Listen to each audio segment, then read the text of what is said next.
Apa kabarnya teman-teman semua? Semoga badan dan dompetnya sehat selalu ya. Dan urusannya lancar jaya. Paradox yang rilis tahun 2017. Ikuti perjalanan seorang ayah yang mencari jejak putri satu-satunya diculik oleh para gangster perdagangan organ manusia antar negara. Masalah tambah rumit. Pejabat yang berkuasa di negara itu juga terlibat dalam kasus putrinya. Kemarahan seorang ayah yang menumpahkan air mata dan darah bertarung dengan brutal mempertaruhkan nyawanya sendiri, dibantu oleh dua orang polisi lokal yang bersimpati kepadanya. Mereka bertiga terlibat pertarungan hidup dan mati, dibintangi oleh Louis Ko, Wu Ye, Babang Saya Tonija, Hana Chan, disutradarai oleh Wilson Yip dan Sammo Hung. Wilson Yip ini adalah sutradara dari film legendaris Ip Man 1, 2, dan 3. Sebelum mulai kita bumper dulu.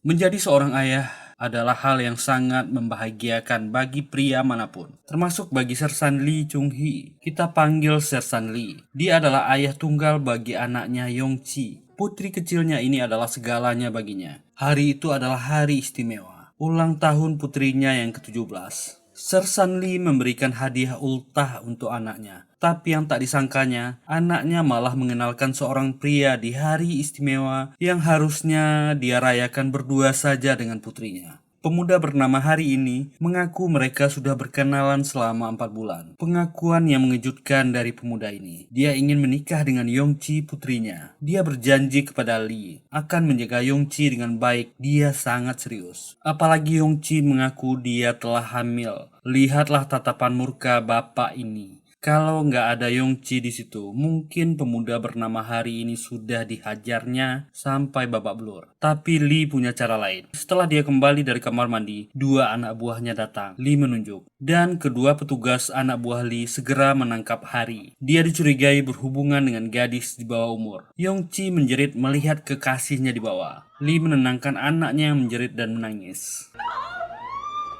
Kita beralih ke Thailand. Seorang polisi bernama Choi Ji sedang memeriksakan kandungan istrinya. Lalu malamnya Choi Ji dan istrinya yang bernama Nai makan malam dengan ayah mertuanya. Ini adalah cucu pertama dari bapak ini. Dia adalah Komisaris Rong, kepala kepolisian kota Pattaya. Dan Choi Ji juga detektif di Kesatuan Kepolisian Pattaya. Sedari muda dia sudah di Thailand, menjadi polisi, lalu putri komandannya jatuh cinta dengannya. Choi Ji menjalani hidup yang lengkap, istri yang cantik, dan sebentar lagi anaknya lahir. Pattaya, Thailand. 2 minggu setelah kejadian, ayahnya memisahkannya dengan kekasihnya. Sejak pacarnya Hari ditangkap, gadis ini limbung dan makin labil. Marah kepada ayahnya yang menangkap pacarnya. Yong Chi memutuskan ke Thailand, menemui sepupunya yang mempunyai toko tato di Thailand. Tapi nasib naas yang menantinya saat di negara orang ini. Dia diculik di dekat pantai. Yong Chi yang setengah sadar masih sempat menekan tombol panggilan darurat di HP-nya.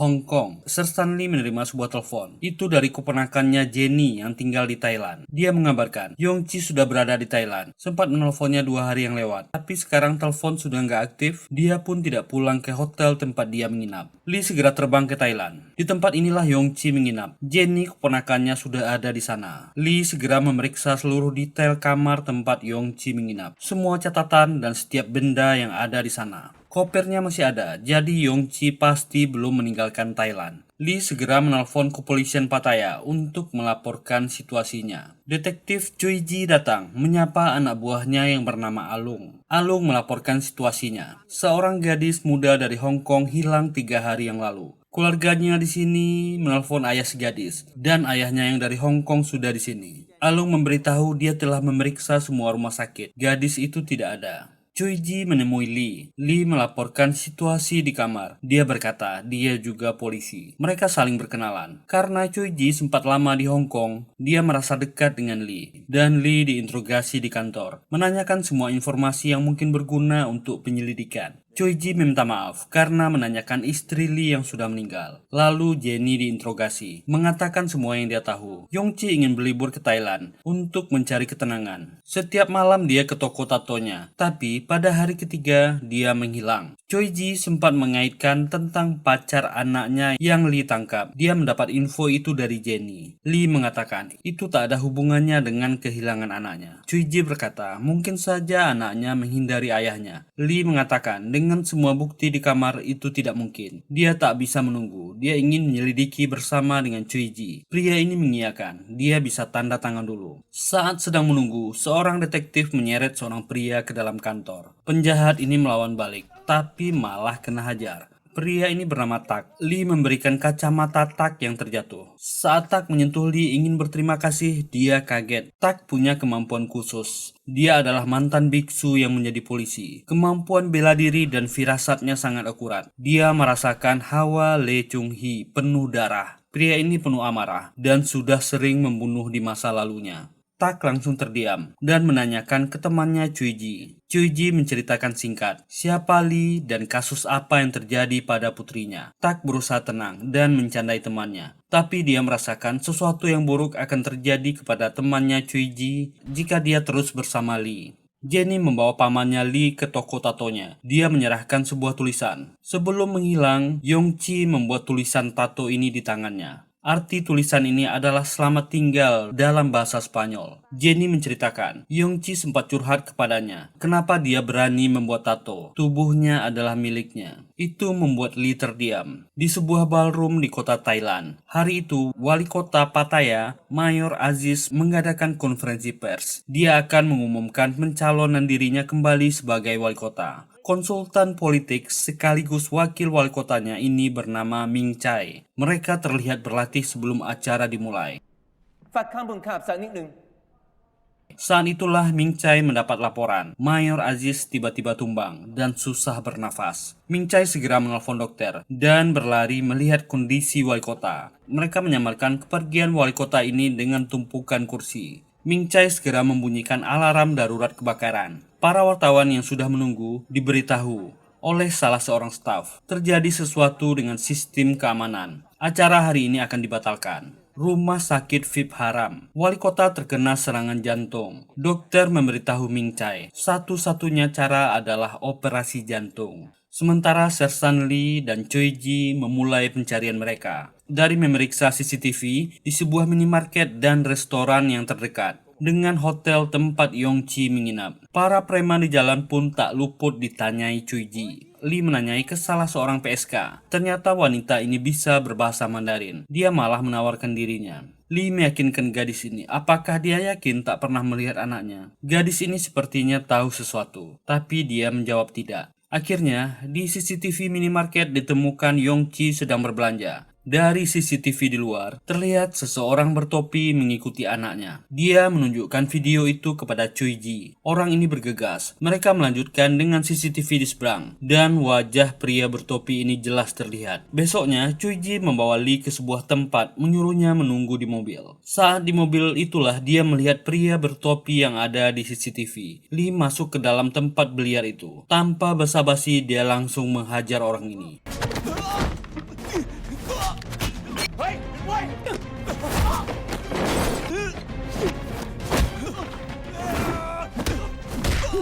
Choi Ji kaget melihat Lee yang sudah berkelahi. Dia melihat pria bertopi. Pria ini lari kencang dan detektif Choi Ji mengejarnya. Lee ikut mengejar di belakang.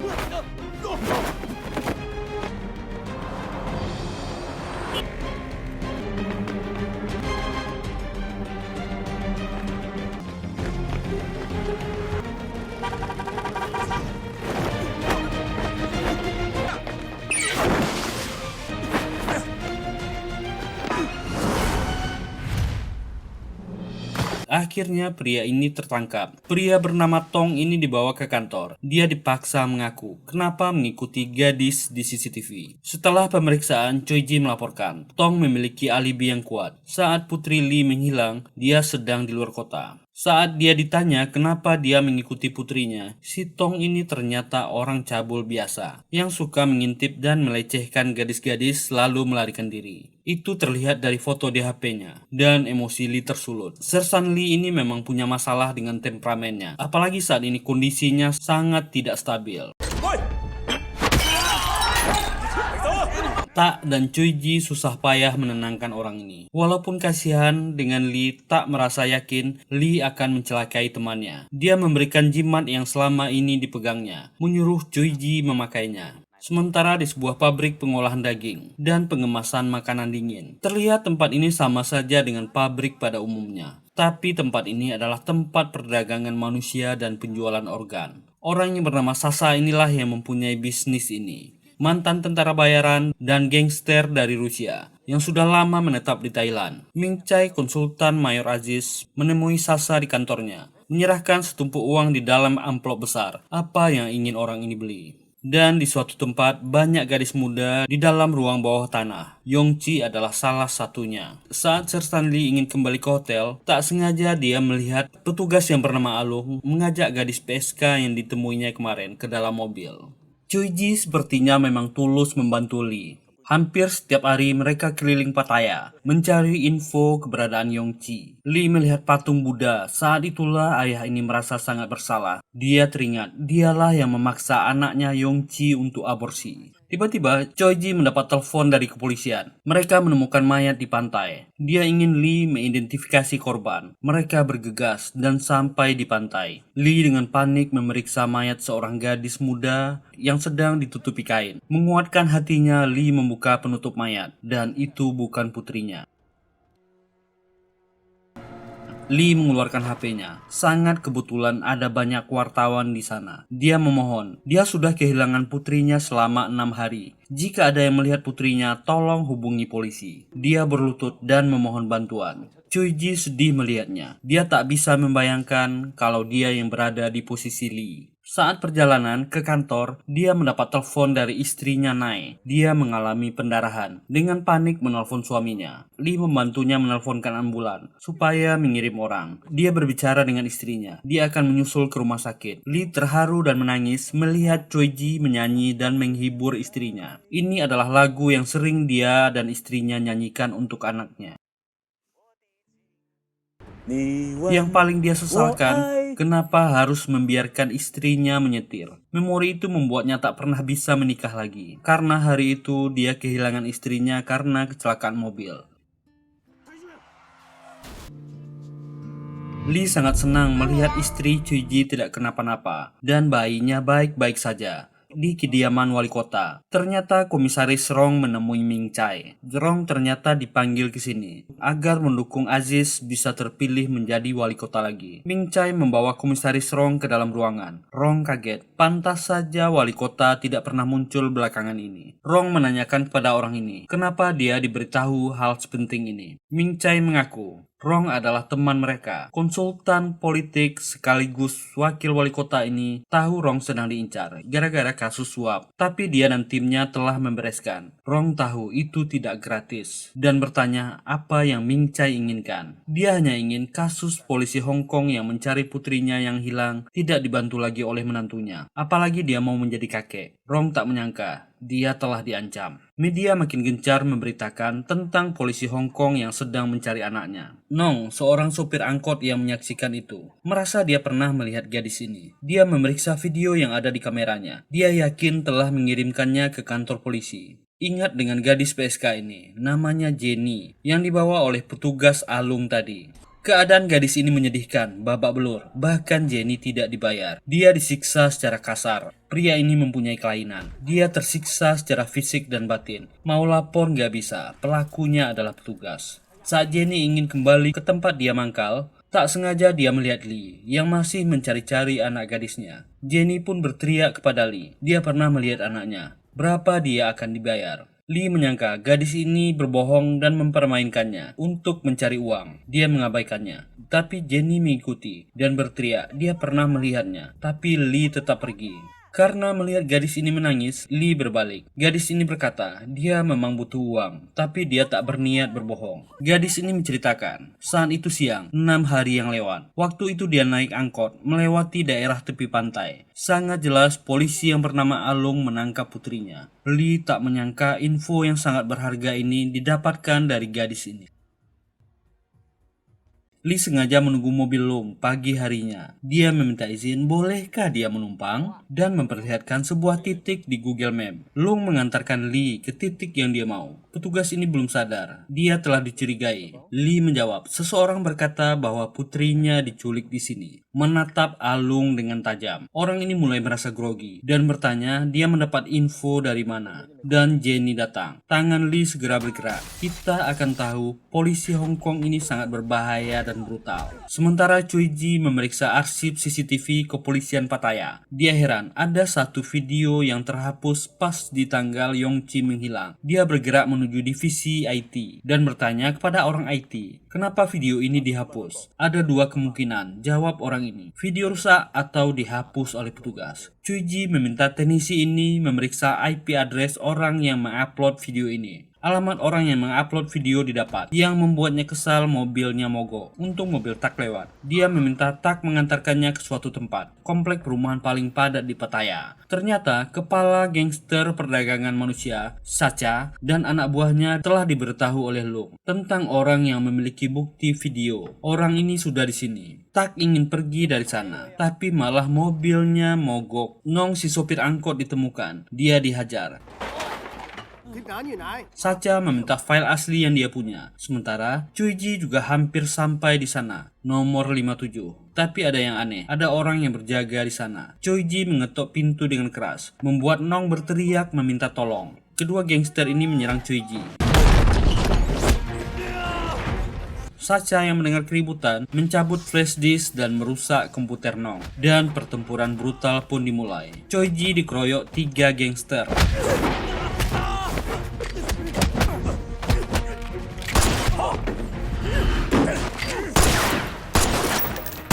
Tak mendengar suara tembakan, segera bergegas mencari sumber suara.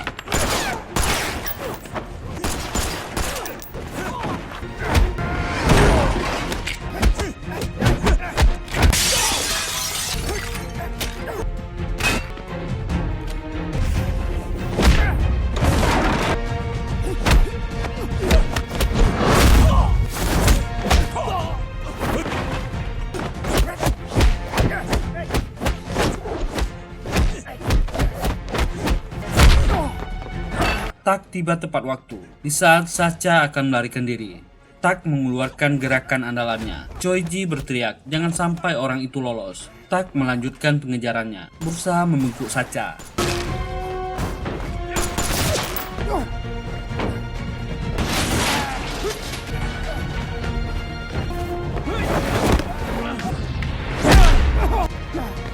Sementara kedua gangster ini tak sanggup menghadapi Cui Ji, memilih melarikan diri. Tapi kedua orang ini berhasil ditangkap.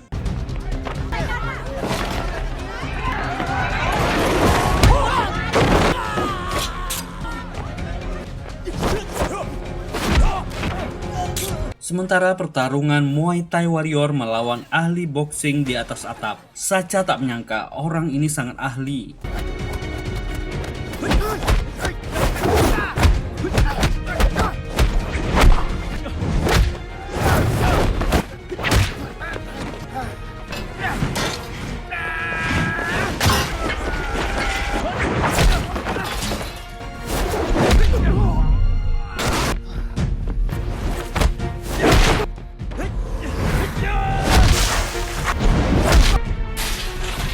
Saat hampir terjatuh, Tak menyelamatkannya. Sacha memohon untuk diangkat. Tapi yang terjadi saat dia ditolong, orang ini sangat licik.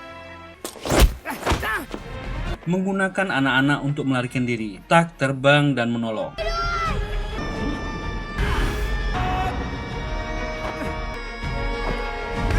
Tapi orang ini sangat jahat dan licik.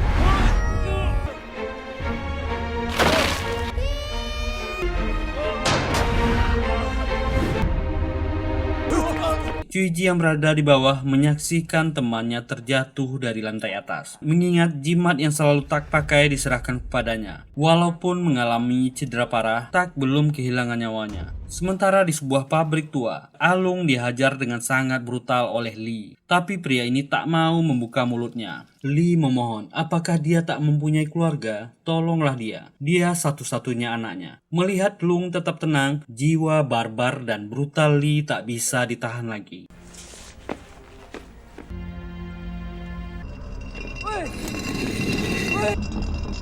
Menutup matanya, mengambil palu besi, dan mulai menghantamkannya secara acak ke pria ini. Lung berteriak ketakutan. Salah-salah kepalanya akan jadi pergedel dihantam martil ini. Barulah orang ini bersuara. Orang ini mengaku dia terlilit hutang karena judi. Dia meminta maaf. Tempat dia membawa putrinya adalah tempat gangster penjualan organ manusia. Dia hanya membawa dan menjual. Hanya itu yang dia tahu. Dan sangat-sangat bikin kesal. Hari itu Ming Chai membawa gadis yang dibelinya. Dan gadis yang dibelinya dari Sasa adalah Yongchi. Karena dari sekian banyak gadis yang dijual Sasa, golongan darah Yongchi yang cocok dengan wali kota. Jadi kemungkinan transplantasi jantungnya akan berhasil. Yang bikin kita kesal sebagai penonton, adegan ini membagongkan sekali kalau kata Bang John AQ7.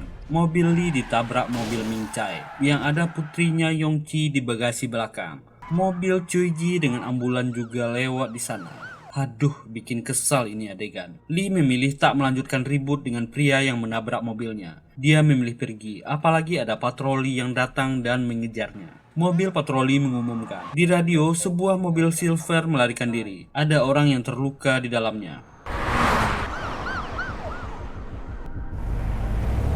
Dia sampai di tempat yang diberitahu Alung, memeriksa tempat itu, dan menemukan ada kabin di bawah tanah.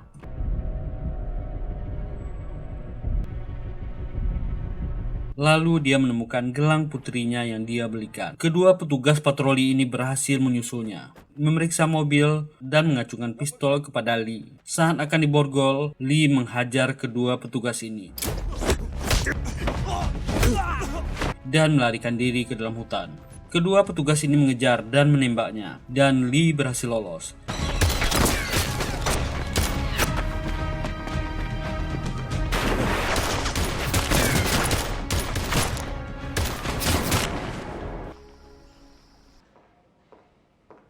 Dokter keluar, memberitahu operasi telah selesai. Sementara keadaan tak kritis. Jika dia bisa melewati 1 minggu masa kritis, dia mungkin akan selamat. Cuiji sangat marah, mengetahui temannya kritis. Seorang petugas memberitahu Komisaris Rong. Rekan-rekannya mengejar orang Hong Kong yang membuat Alung terluka parah.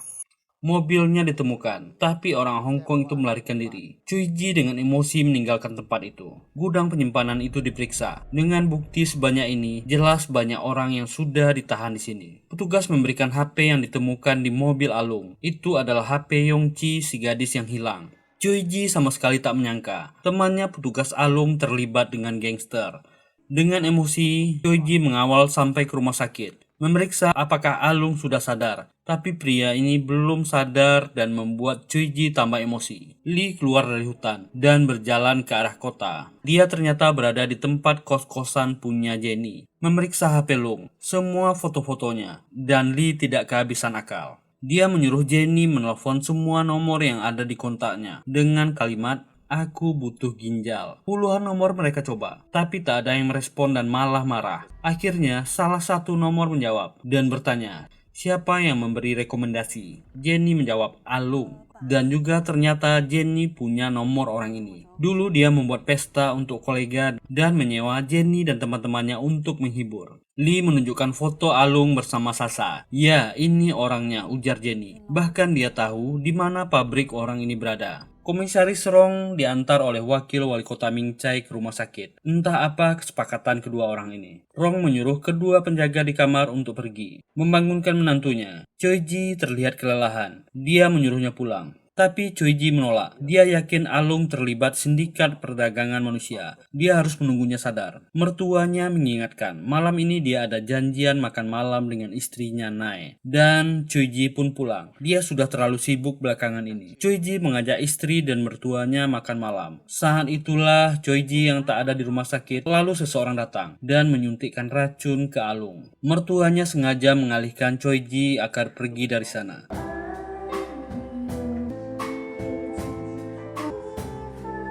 Dan dia mendapat telepon dari petugas yang berjaga. Alung meninggal. Komisaris Rong menyuruhnya tetap duduk dan meminta Choi Ji jangan ikut campur lagi masalah ini. Choi Ji tak mengerti, ini masalah nyawa. Barulah dia tahu dari mertuanya. Jantung gadis itu digunakan untuk menyelamatkan wali kota. Besok di berita akan muncul pria Hong Kong itu membunuh Alung. Komisaris Rong meminta maaf. Dia ditekan dari atas. Choi Ji sok, mertuanya terlibat konspirasi.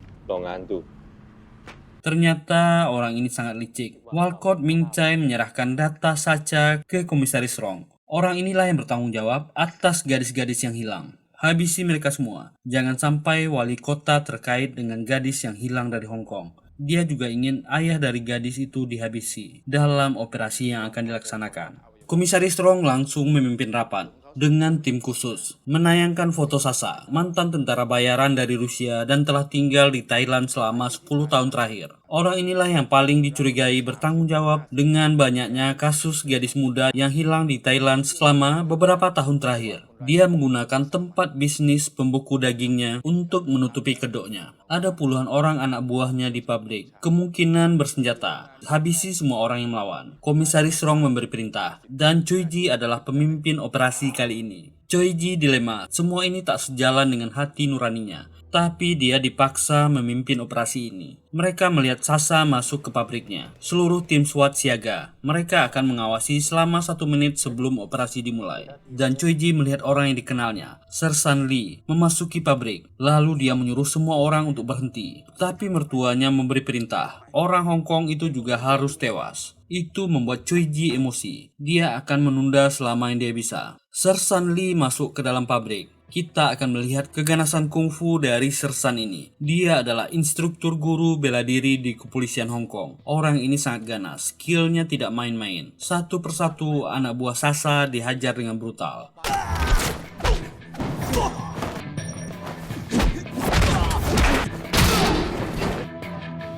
Sasa melihat orang Hong Kong ini memasuki pabriknya dan menyuruh anak buahnya bersiap-siap. Radio berbunyi, itu suara Sasa. Lee dengan emosi menanyakan di mana putrinya, tapi orang ini malah mengejeknya. Let's play a game.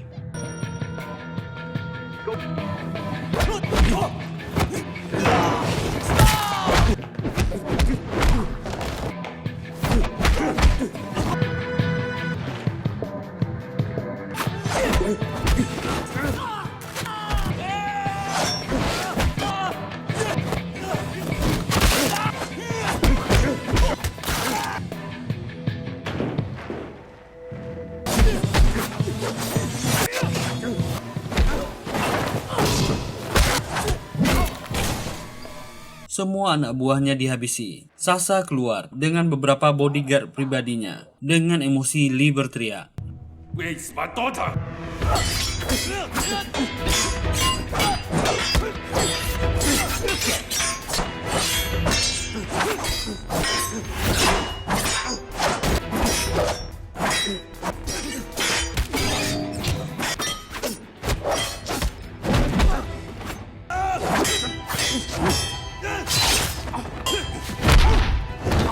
Lee sempat terdesak oleh ketiga anak buah Sasa yang juga ahli bermain golok ini. Komisaris Rong datang ke lokasi, memarahi Choi Ji yang tidak kunjung memberikan perintah untuk menurunkan tim. Nurani Choi Ji melawan, melihat mertuanya yang ingin menghabisi Lee. Dia muak dan membogem mentah mata mertuanya.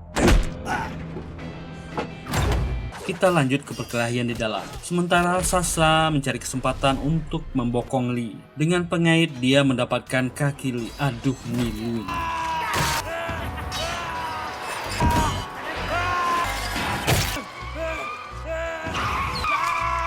Choi Ji masuk dan mulai menembak untuk menyelamatkan Lee.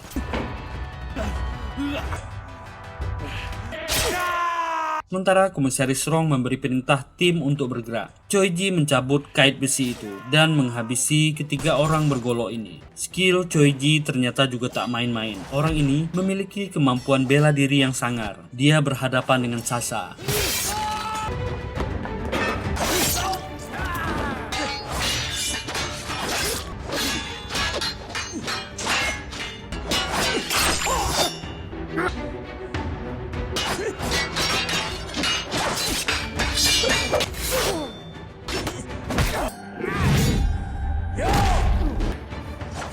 Dan di tengah pertarungan itulah tim SWAT masuk dan melemparkan gas air mata, lalu mulai membunuhi para gangster. Tim SWAT dengan brutal menembaki para gangster ini.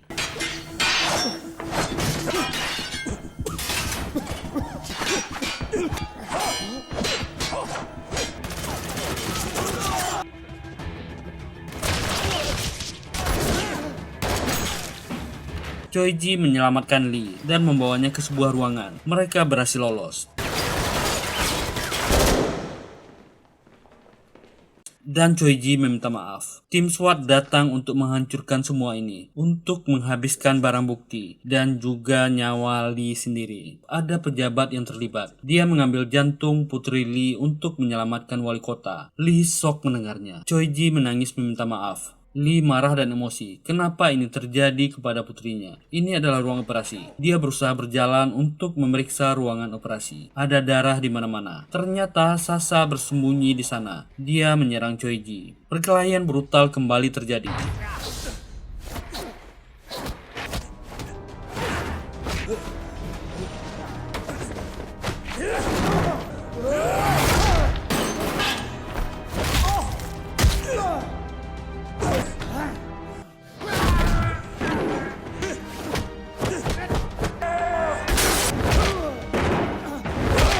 Choi Ji geram dengan orang ini, masih saja sangat licik. Sasa berhasil membalikkan situasi. Kedua orang ini sama-sama kelelahan. Lee memeriksa lemari satu demi satu. Ada mayat di lemari ujung. Mengumpulkan segenap hati dan keberaniannya, Lee membuka kain itu. Itu adalah Yongji putrinya. Gadis malang ini sudah meninggal. Harta satu-satunya di dunia telah pergi meninggalkannya. Mungkin dia menyesal, terlalu keras kepada putrinya. Dan bergumam meminta maaf, ayah telah bersalah berulang kali. Mencium putrinya untuk terakhir kalinya. Dia memakaikan gelang ke putrinya. Menenangkan hatinya, dia harus menyelesaikan ini. Sementara Sasa yang sudah bisa bergerak berniat menghabisi Choi Ji. Tapi orang jahat ini harus tamat hari ini. Karmanya dibayar lunas dengan meninggal dunia secara tragis.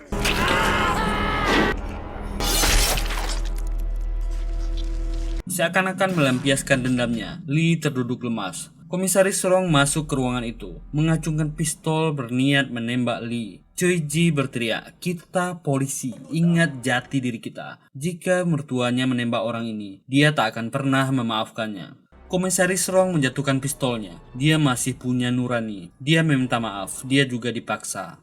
Nai istri Choi Ji ditahan oleh Ming Chai sampai mereka menyelesaikan misi mereka. Lee sangat sedih melihat tragedinya melibatkan keluarga Choi Ji. Dia berkata, dia akan mengakhiri ini, bawa dia ke tempat pejabat itu.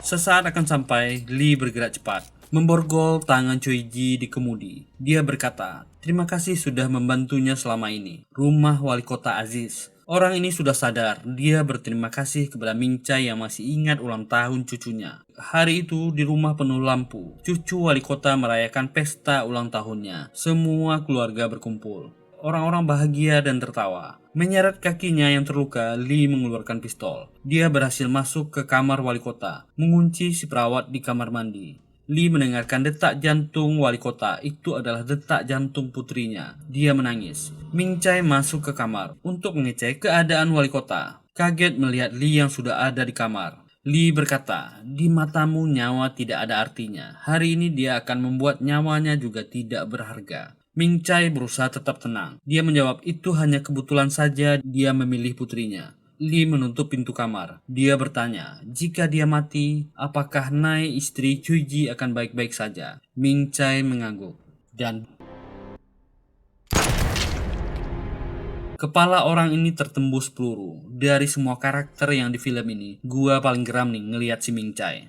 Wali kota terbangun dan memurili kembali ke video terakhir yang dikirimkan putrinya. Semua orang membuat kesalahan dalam hidup. Dia tak tahu entah ayahnya yang benar atau dia juga salah. Dia kecewa dengan ayahnya. Dia ingin ayahnya bisa menghargai setiap kehidupan. Bagaimanapun bencinya dia dengan sikap ayahnya tetaplah orang yang paling disayanginya. Lee menembak dirinya sendiri. Sad ending. Choi-ji terlihat sedih. Kenapa orang sebaik Lee harus menderita? Adegan akhir di film ini kita diperlihatkan istri Choi-ji melahirkan dengan selamat. Kehidupan selalu berganti. Yang lama hilang dan yang baru muncul. Dan film pun berakhir. Nah, menurut kalian nih, siapakah yang salah? Lee yang terlalu egois sebagai ayah atau anaknya yang salah bergaul? Tapi kalau menurut Mimin ya, itu adalah pertahanan pertama, insting alami seorang ayah yang ingin putrinya baik-baik saja. Tapi Lee Chung-hee mungkin salah karena menggagalkan cinta anaknya dan menggugurkan anak di kandungannya. Film yang kompleks, actionnya parah, dramanya oke. Sayang adegan Tony Jaa si Ong Bak di film ini terlalu sedikit. Bagaimana pendapat kalian? Tulis di komen ya. Semoga terhibur menonton video ini. Terima kasih sudah meluangkan waktunya. Jika suka dan terhibur dengan video ini, silakan tekan tombol like, subscribe, dan nyalakan loncengnya. Sehat-sehat dan tetap bahagia. Bye.